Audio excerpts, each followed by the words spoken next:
Il y a quelques temps, je vous avais promis un guide complet sur comment sortir du combo de Bayonetta. Je sais, j'ai pris mon temps sur celle-là. A vrai dire, si elle sort aussi tard, c'est aussi car c'est l'un des combos les plus compliqués à expliquer.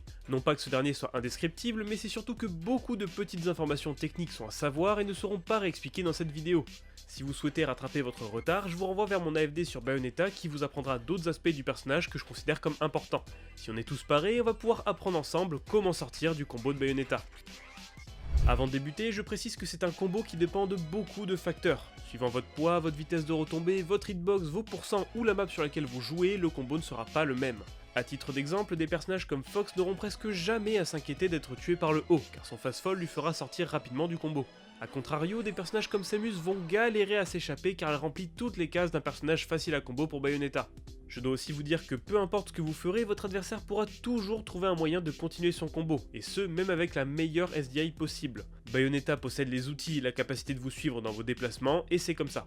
Par contre, on peut l'induire en erreur, et soit la pousser à choisir la mauvaise couverture d'options, soit de partir sur un combo qui sera moins efficace.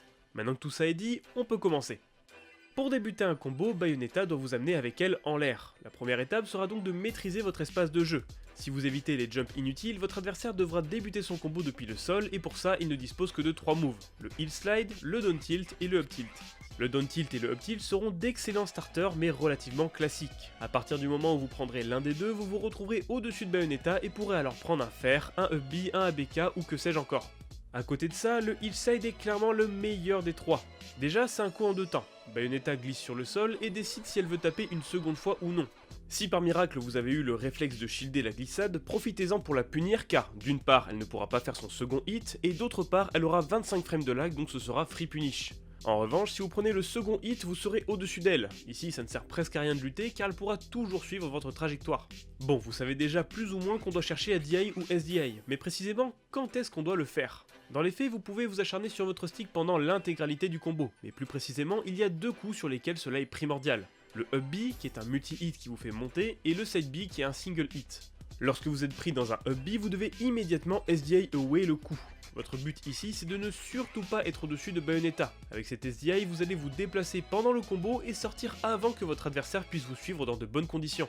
Le problème, c'est qu'ici, il y a une particularité à prendre en compte. Pour rappel, Bayonetta peut faire jusqu'à 2 up B lorsqu'elle quitte le sol. Le premier, qu'on va grossièrement appeler le up B1, a plus de knockback et de puissance que le second. Cela veut donc dire que lorsque vous prendrez le premier up B, vous serez envoyé plus haut et donc aurez moins de chances de sortir du combo. C'est d'ailleurs pour ça que les persos flotti auront plus de mal à sortir du combo lorsque ce dernier débute. En revanche, le second up B envoie moins haut, c'est donc ici que vous aurez le plus de chances d'y échapper.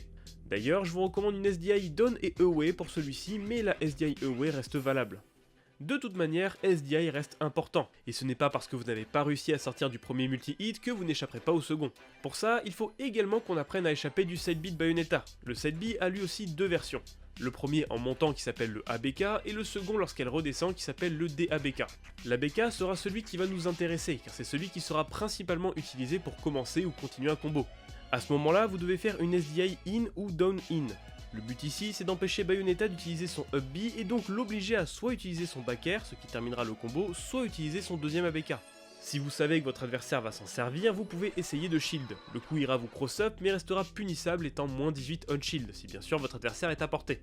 A côté de ça, le DABK lui sera l'exact opposé.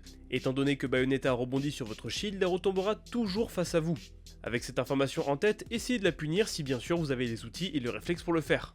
Le reste du temps, le coup sert de combo starter mais uniquement à mid haut %. Là, faites simplement une DI away et Bayonetta ne pourra jamais vous amener vers le haut. Si malgré toutes ces indications vous n'arrivez pas à échapper au combo de Bayonetta, il reste une seule chose à savoir, c'est comment DI ou SDI les combos finishers. Globalement, il y a deux cas de figure, quand vous êtes sur la blast zone supérieure et quand vous êtes dans la blast zone latérale. Dans une majorité des cas, peu importe votre placement, votre adversaire terminera sur un fer. Face à un fer, il faut obligatoirement SDI down, car le coup aura beaucoup plus de chances de déconnecter et vous serez tranquille. Si par contre le coup ne déconnecte pas, faites une DI down et away. Certes, ça paraît logique, mais c'est toujours bon de le rappeler. Si justement votre adversaire a peur de votre SDI, il peut soit EPR si vous êtes en haut de la map, mais ça tuera que si vous êtes déjà en dehors de l'écran, donc dans tous les cas il faut DI out, soit un air sur les côtés, mais ça tue quand même moins bien, donc là faut faire une DI full in.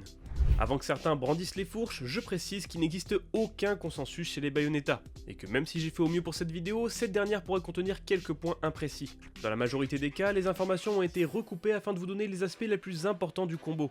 Et si grâce à ce guide vous avez enfin réussi à appréhender le perso, ce sera déjà une réussite pour moi. Je sais combien il peut être dur de retenir autant d'informations, c'est pourquoi j'ai redemandé une nouvelle fois à Pentox de vous produire d'autres fiches résumées que je laisse une nouvelle fois en description. Pentox réalise d'autres fiches sur plein d'aspects du jeu qui méritent je pense votre attention. Si jamais ça vous intéresse, le lien de son Twitter sera aussi en description. Il va falloir remercier chaleureusement l'ensemble du Biocord, mais plus précisément Mjolnir, Dofi et Misto qui m'ont beaucoup aidé à retranscrire ce qu'il faut savoir sur ce combo. Je vous laisse donc un lien vers le Biocord ainsi que le Twitter des intervenants pour que vous puissiez leur poser des questions. Si ce petit guide vous a plu, n'hésitez pas à vous abonner ainsi qu'à me suivre sur Twitter, comme ça vous ne louperez rien des prochains épisodes. Quant à moi, je pense que j'ai tout dit, je vous dis donc à la semaine prochaine pour une nouvelle vidéo. Salut!